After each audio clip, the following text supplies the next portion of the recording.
when we originally moved out here, Kim was really big into juicing. So here's Barry talking to Ken about Kim's juicing back in the day. Just random conversation that came out of nowhere. Nothing made me think of that at all, right, Barry? Like that was her thing. She juiced like no one had ever met before. Yeah, that Kim. She was the juiciest juiciner of all the Juiceville. This is so random, but okay. Was Kim slipping things into her juice, you think? Does she juice any these days? She did a little bit of juicing with one of my juicers. But not with the big juicer. No. Ah, there it is. Now Barry got to the point as to why he's here. He didn't want to talk about Kim juicing. He wanted to see in some kind of a backwoods way if Kim was using the juicer. And he had to ask these questions for a reason, which I'll get into at the end of this video, if you stick around. So when Kim took some things from the house, she took the juicer. So he seems a little scared to ask for something that he wants, and that is probably his. He's asking to borrow something that is probably his in the first place. And I'm still on my health kick. Right.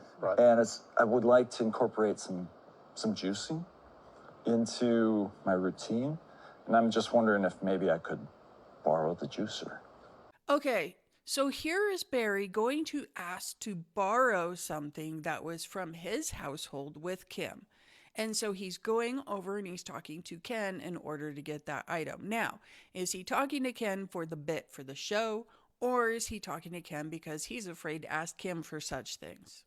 But the way that he asked to me is really important here because let's talk about this. The first thing that we see Barry doing here is he's approaching this conversation as a friendly, random, hey, well, let's make small talk kind of a conversation. And the reason is because he wants to get genuine answers about what's going on with the juicer. Now, if he approached Kim and said, hey, are you using that juicer? Do you think I can grab it? What do you think the conversation would go like? Oh, Barry wants something. I'm going to withhold it from him. I think this is a big sign for us that these are the way the conversations would typically go between Kim and Barry. He's tiptoeing around that, which he doesn't have to do that with Ken. Another thing we see Barry doing is explaining why he needs something.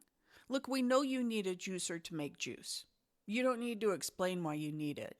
Hey, can I grab the juicer? Should be all you should have to say, but Barry not only has to do this thing where he opens up the conversation in a way that makes it sound like he's just inquiring and not asking for something because he doesn't want an immediate no. But then on top of it, he's describing why it is that he has a need for it. This is what he's used to doing. This is too much. This is a world that Kim has created for him. Not only can you not just have your needs met, but you have to explain to me why it is that you have those needs. And you have to tell me what it is that you're going to do when those needs are met. That's a pretty powerful thing. Once you break down this little conversation, you see that Barry has been trained to tackle conversations in a certain way that you shouldn't have to. I have a need. Okay, let's meet that need. Should be it.